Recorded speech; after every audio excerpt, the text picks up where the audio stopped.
जुड़े हुए सभी राम भक्त, आप सबको प्रणाम, आप सबको राम राम।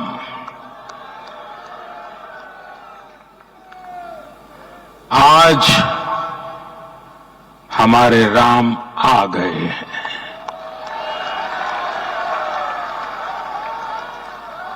सदियों की प्रतीक्षा के बाद हमारे राम आ गए हैं। सदियों का अभूतपूर्व धैर्य, अनगिनत बलिदान, त्याग और तपस्या के बाद हमारे प्रभु राम आ गए हैं। इस शुभ घड़ी की आप सभी को, समस्त देशवासियों को बहुत बहुत बधाई। मैं अभी गर्भगृह में ईश्वरीय चेतना का साक्षी बनकर आपके सामने उपस्थित हुआ हूं।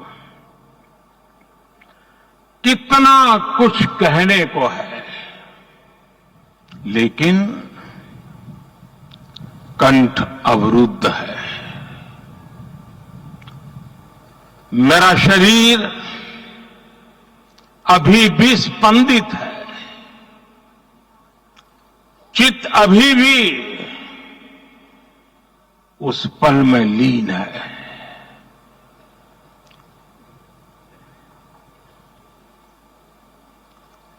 हमारे रामलला अब टेंट में नहीं रहेंगे।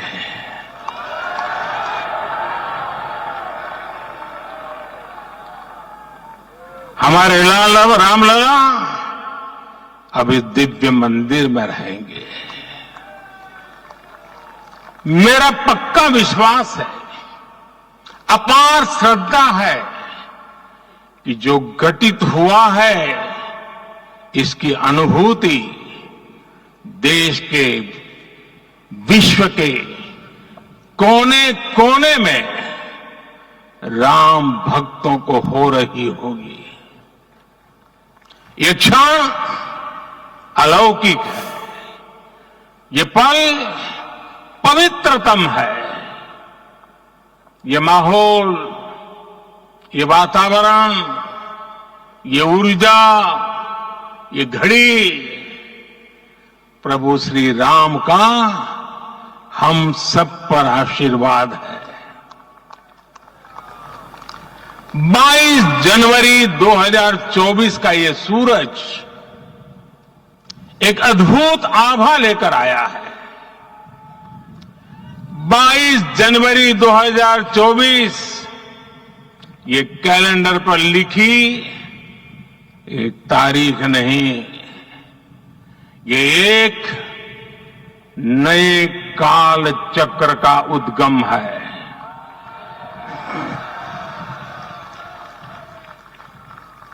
राम मंदिर के भूमि पूजन के बाद से प्रतिदिन पूरे देश में उमंग और उत्साह बढ़ता ही जा रहा था। निर्माण कार्य देख देशवासियों में हर दिन एक नया विश्वास पैदा हो रहा था। आज हमें सदियों के उस धैर्य की धरोहर मिली है। आज हमें श्री राम का मंदिर मिला है। गुलामी की मानसिकता को तोड़कर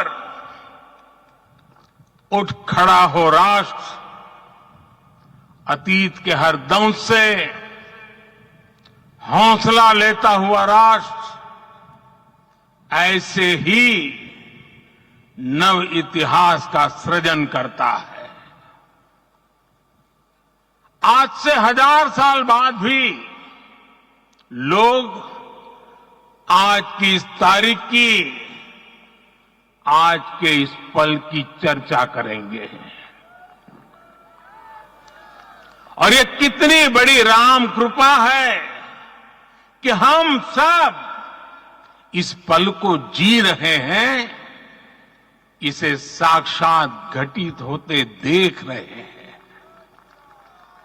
आज दिन दिशाएं, दिग दिगंत सब दिव्यता से परिपूर्ण है। ये समय सामान्य समय नहीं है। ये काल के चक्र पर सर्वकालिक शाही से अंकित हो रही अमिट स्मृति रेखाएं हैं। साथियों, हम सब जानते हैं कि जहां राम का काम होता है, वहां पवन पुत्र हनुमान अवश्य विराजमान होते हैं। इसलिए मैं राम भक्त हनुमान और हनुमान गढ़ी को भी प्रणाम करता हूं। मैं माता जानकी, लक्ष्मण जी, भरत, शत्रुघ्न सबको नमन करता हूं। मैं पावन अयोध्यापुरी और पावन सरयू को भी प्रणाम करता हूं। मैं इस पल दैवीय अनुभव कर रहा हूं कि जिनके आशीर्वाद से ये महान कार्य पूरा हुआ है। वे दिव्य आत्माएं, वे दैवीय विभूतियां भी इस समय हमारे आसपास उपस्थित है। मैं इन सभी दिव्य चेतनाओं को भी कृतज्ञता पूर्वक नमन करता हूं। मैं आज प्रभु श्री राम से क्षमा याचना भी करता हूं। हमारे पुरुषार्थ, हमारे त्याग, तपस्या में कुछ तो कमी रह गई होगी कि हम इतनी सदियों तक ये कार्य कर नहीं पाए। आज वो कमी पूरी हुई है।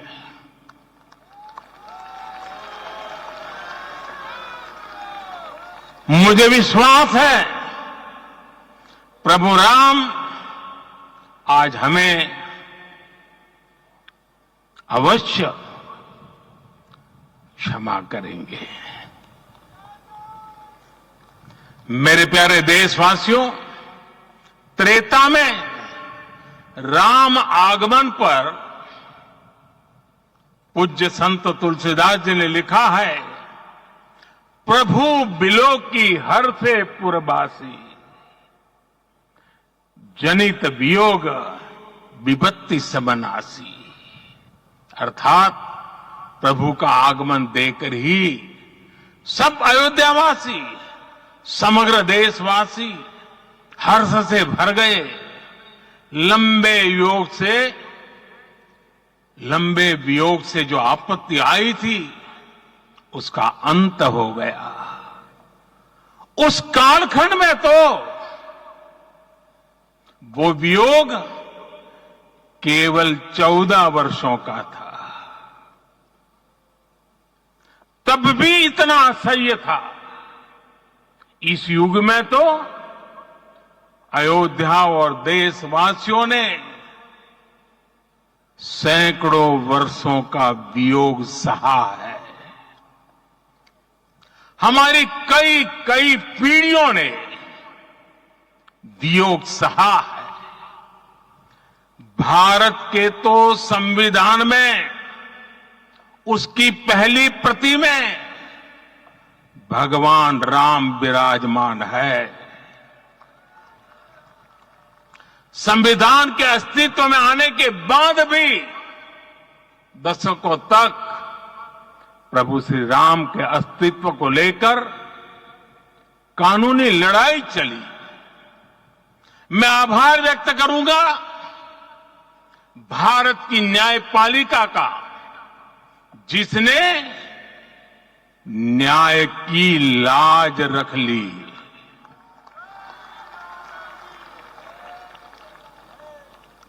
न्याय के पर्याय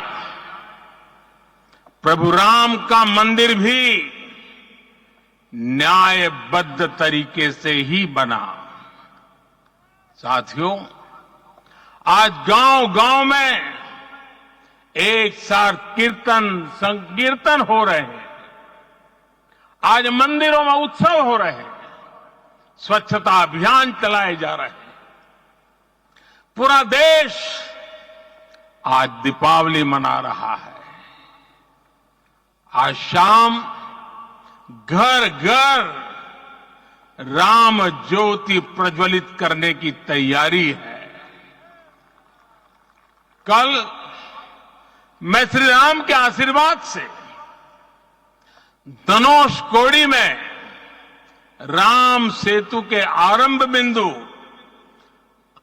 अरिचल मुनाई पर था।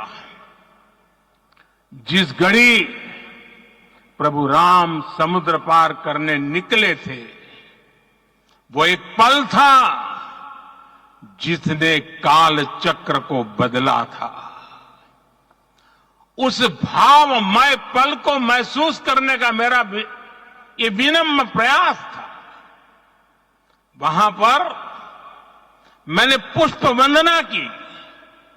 वहां मेरे भीतर एक विश्वास जगा कि जैसे उस समय काल चक्र बदला था, उसी तरह अब काल चक्र फिर बदलेगा और शुभ दिशा में बढ़ेगा।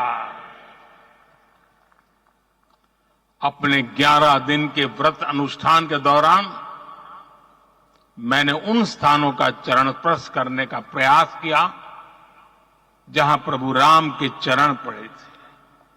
चाहे वो नासिक का पंचवटी धाम हो, केरला का पवित्र त्रिपायर मंदिर हो, आंध्र प्रदेश में लेपाक्षी हो, श्रीरंगम में रंगनाथ स्वामी मंदिर हो, रामेश्वरम में श्री रामनाथ स्वामी मंदिर हो, या फिर धनुषकोडी।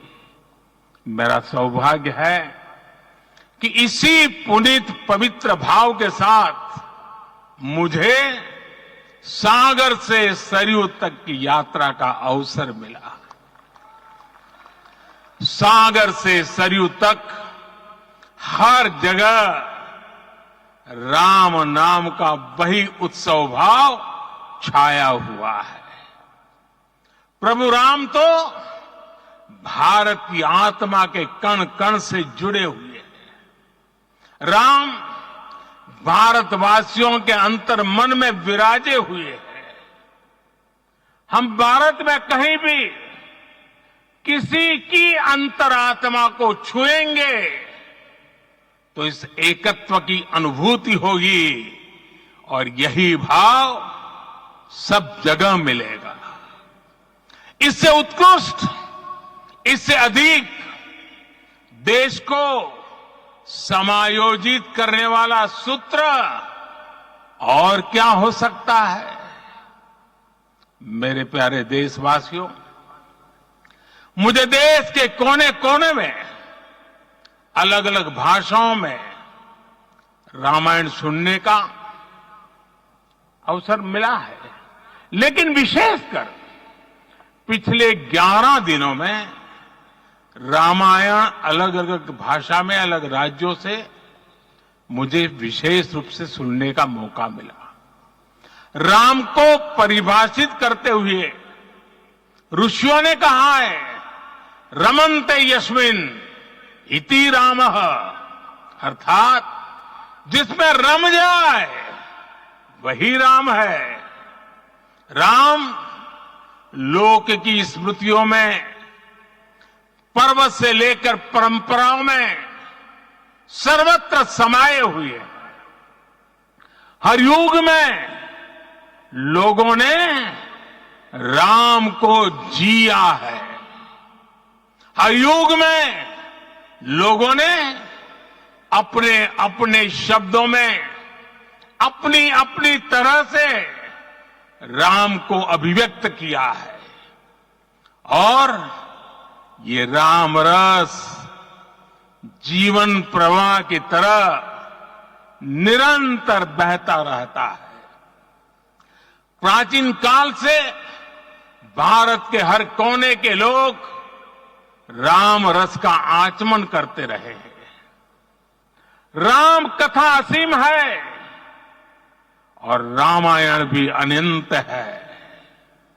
राम के आदर्श, राम के मूल्य, राम की शिक्षाएं सब जगह एक समान है। प्रिय देशवासियों, आज इस ऐतिहासिक समय में देश उन व्यक्तित्वों को भी याद कर रहा है जिनके कार्य और समर्पण की वजह से आज हम ये शुभ दिन देख रहे हैं। राम के इस काम में कितने ही लोगों ने त्याग और तपस्या की पराकाष्ठा करके दिखाई है। उन अनगिनत राम भक्तों के, उन अनगिनत कार सेवकों के और उन अनगिनत संत महात्माओं के हम सब ऋणी हैं। साथियों, आज का ये अवसर उत्सवता का क्षण तो है ही, लेकिन इसके साथ ही यह क्षण भारतीय समाज की परिपक्वता के बोध का भी क्षण है। हमारे लिए ये अवसर सिर्फ विजय का नहीं, विनय का भी है। दुनिया का इतिहास साक्षी है कि कई राष्ट्र अपने ही इतिहास में उलझ जाते हैं। ऐसे देशों ने जब भी अपने इतिहास की उलझी हुई गांठों को खोलने का प्रयास किया, उन्हें सफलता पाने में बहुत कठिनाई आई, बल्कि कई बार तो पहले से ज्यादा मुश्किल परिस्थितियां बन गई। लेकिन हमारे देश ने इतिहास की इस गांठ को जिस गंभीरता और भावुकता के साथ खोला है, वो ये बताती है कि हमारा भविष्य हमारे अतीत से बहुत सुंदर होने जा रहा है। वो भी एक समय था जब कुछ लोग कहते थे कि राम मंदिर बना तो आग लग जाएगी। ऐसे लोग भारत के सामाजिक भाव की पवित्रता को नहीं जान पाए। रामलला के इस मंदिर का निर्माण भारतीय समाज के शांति, धैर्य, आपसी सद्भाव और समन्वय का भी प्रतीक है। हम देख रहे हैं ये निर्माण किसी आग को नहीं, बल्कि ऊर्जा को जन्म दे रहा है। राम मंदिर समाज के हर वर्ग को एक उज्जवल भविष्य के पथ पर बढ़ने की प्रेरणा लेकर आया है। मैं आज उन लोगों से आह्वान करूंगा, आइए आप महसूस कीजिए, अपनी सोच पर पुनर्विचार कीजिए। राम आग नहीं है, राम ऊर्जा है।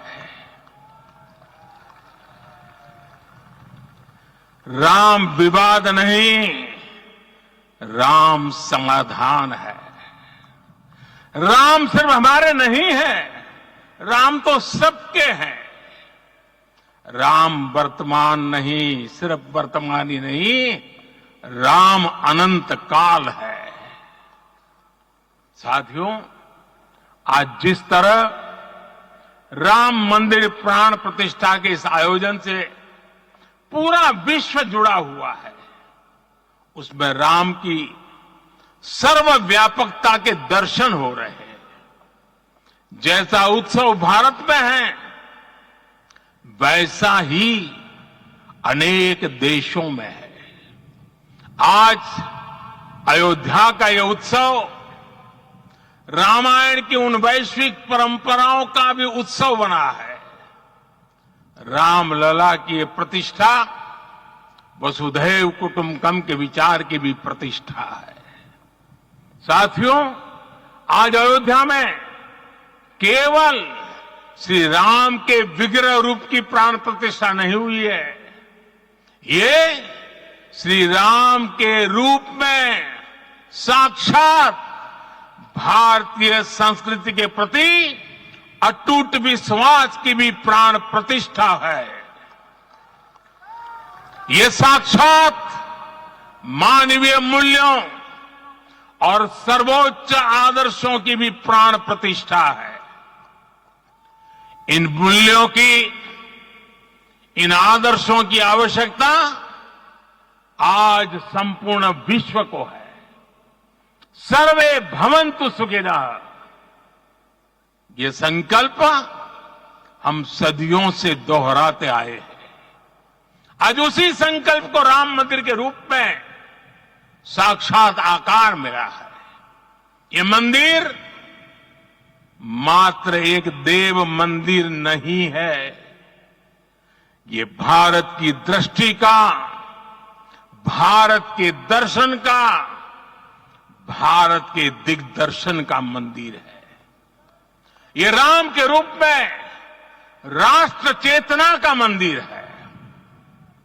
राम भारत की आस्था है, राम भारत का आधार है, राम भारत का विचार है, राम भारत का विधान है, राम भारत की चेतना है, राम भारत का चिंतन है, राम भारत की प्रतिष्ठा है, राम भारत का प्रताप है, राम प्रवाह है, राम प्रभाव है, राम नेति भी है, राम नीति भी है, राम नित्यता भी है, राम निरंतरता भी है, राम विभु है, विशद है, राम व्यापक है, विश्व है, विश्वात्मा है। और इसलिए जब राम की प्रतिष्ठा होती है तो उसका प्रभाव वर्षों या शताब्दियों तक ही नहीं होता, उसका प्रभाव हजारों वर्षों के लिए होता है। महर्षि वाल्मीकि ने कहा है, राज्यम 10 सहस्त्राणि प्राप्य वर्षाणि राघव, अर्थात राम 10,000 वर्षों के लिए राज्य पर प्रतिष्ठित हुए, यानी हजारों वर्षों के लिए राम राज्य स्थापित हुआ। जब त्रेता में राम आए थे तब हजारों वर्षों के लिए राम राज्य की स्थापना हुई थी। हजारों वर्षों तक राम विश्व पथ प्रदर्शन करते रहे थे। और इसलिए मेरे प्यारे देशवासियों, आज अयोध्या भूमि हम सभी से, प्रत्येक राम भक्त से, प्रत्येक भारतीय से कुछ सवाल कर रही है। श्री राम का भव्य मंदिर तो बन गया, अब आगे क्या? सदियों का इंतजार तो खत्म हो गया, अब आगे क्या?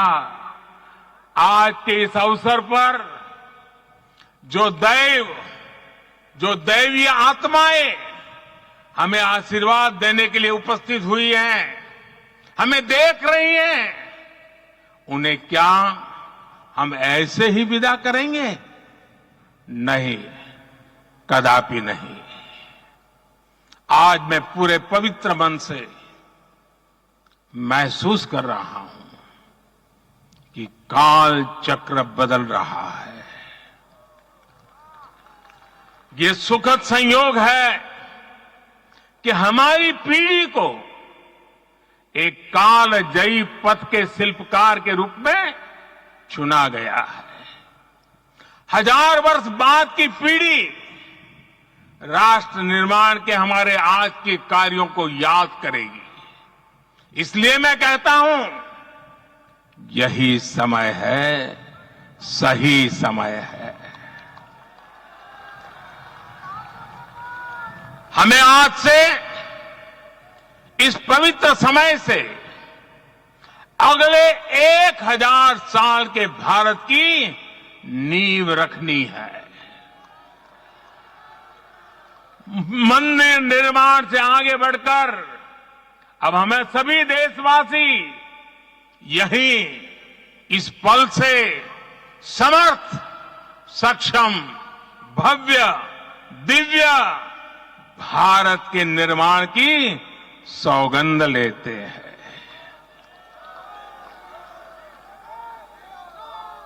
राम के विचार मानस के साथ ही जनमानस में भी हो, यही राष्ट्र निर्माण की सीढ़ी है। साथियों, आज के युग की मांग है कि हमें अपने अंतःकरण को विस्तार देना होगा। हमारी चेतना का विस्तार देव से देश तक, राम से राष्ट्र तक होना चाहिए। हनुमान जी की भक्ति, हनुमान जी की सेवा, हनुमान जी का समर्पण, ये ऐसे गुण हैं जिन्हें हमें बाहर नहीं खोजना पड़ता। प्रत्येक भारतीय में भक्ति, सेवा और समर्पण के भाव समर्थ, सक्षम, भव्य, दिव्य भारत का आधार बनेंगे। और यही तो है देव से देश और राम से राष्ट्र की चेतना का विस्तार। दूर सुदूर जंगल में, कुटिया में जीवन गुजारने वाली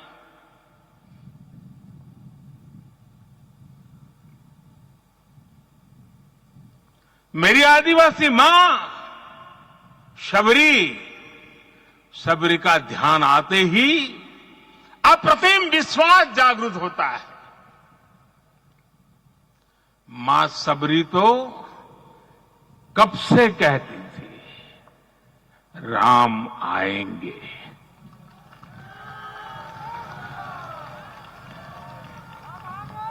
प्रत्येक भारतीय में जन्मा यही विश्वास समर्थ, सक्षम, भव्य भारत का आधार बनेगा। और यही तो है देव से देश और राम से राष्ट्र की चेतना का विस्तार। हम सब जानते हैं कि निषाद राज की मित्रता सभी बंधनों से परे है। निषाद राज का राम के प्रति सम्मोहन, प्रभु राम का निषाद राज के लिए अपनापन कितना मौलिक है। सब अपने हैं, सभी समान है। प्रत्येक भारतीय में अपनत्व की, बंधुत्व की ये भावना समर्थ, सक्षम, भव्य, दिव्य भारत का आधार बनेगी। और यही तो है देव से देश और राम से राष्ट्र की चेतना का विस्तार। साथियों, आज देश में निराशा के लिए रत्ती भर भी स्थान नहीं है। मैं तो बहुत सामान्य हूं, मैं तो बहुत छोटा हूं। अगर कोई ये सोचता है तो उसे गिलहरी के योगदान को याद करना चाहिए। गिलहरी का स्मरण ही हमें हमारी इस हिचक को दूर करेगा, हमें सिखाएगा कि छोटे बड़े हर प्रयास की अपनी ताकत होती है, अपना योगदान होता है। और सबके प्रयास की यही भावना समर्थ, सक्षम, भव्य, दिव्य भारत का आधार बनेगी। और यही तो देव से देश और राम से राष्ट्र की चेतना का विस्तार। साथियों, लंकापति रावण प्रकांड ज्ञानी थे, अपार शक्ति के ध्यानी थे, लेकिन जटायु जी की मूल्य निष्ठा देखिए। वे महाबली रावण से भिड़ गए। उन्हें भी पता था कि वो रावण को परास्त नहीं कर पाएंगे, लेकिन फिर भी उन्होंने रावण को चुनौती दी। कर्तव्य की यही पराकाष्ठा समर्थ, सक्षम, भव्य, दिव्य भारत का आधार है।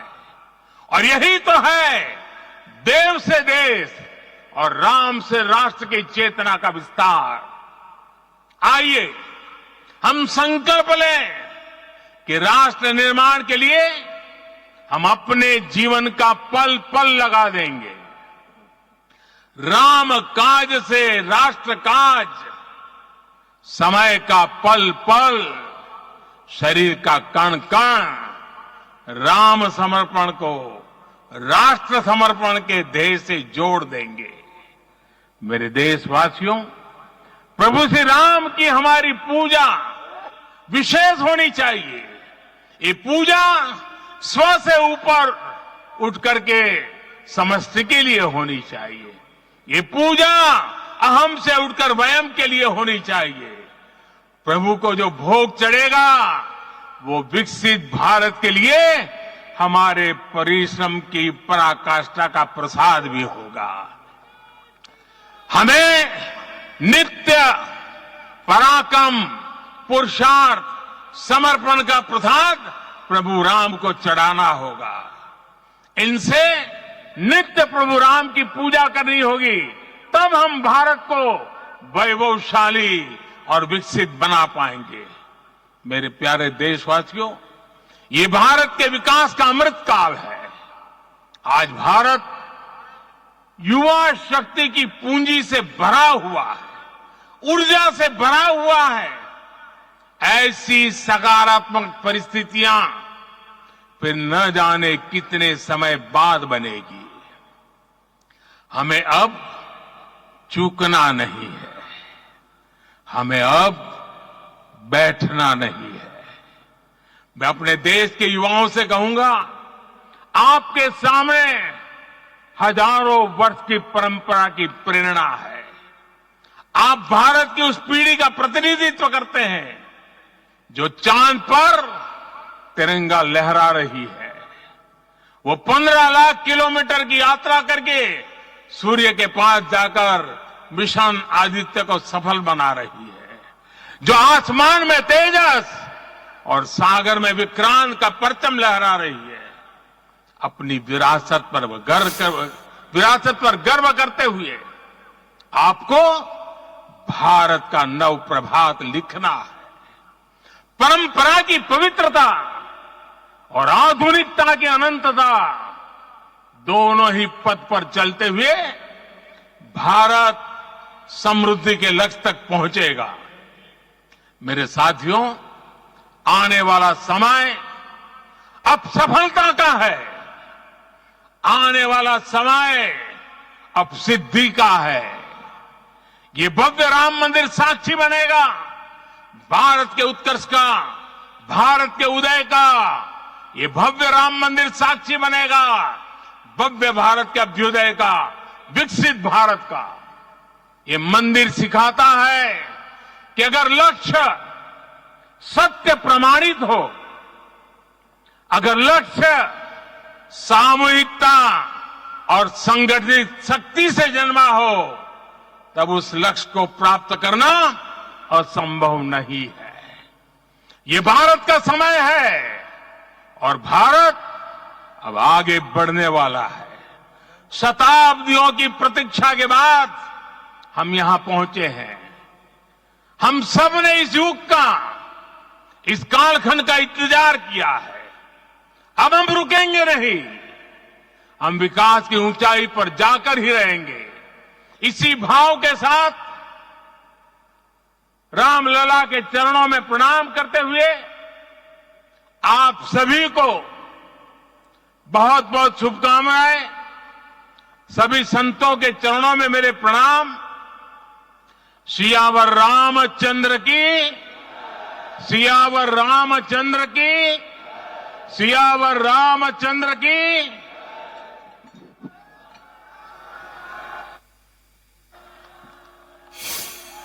मैं आपसे निवेदन करूंगा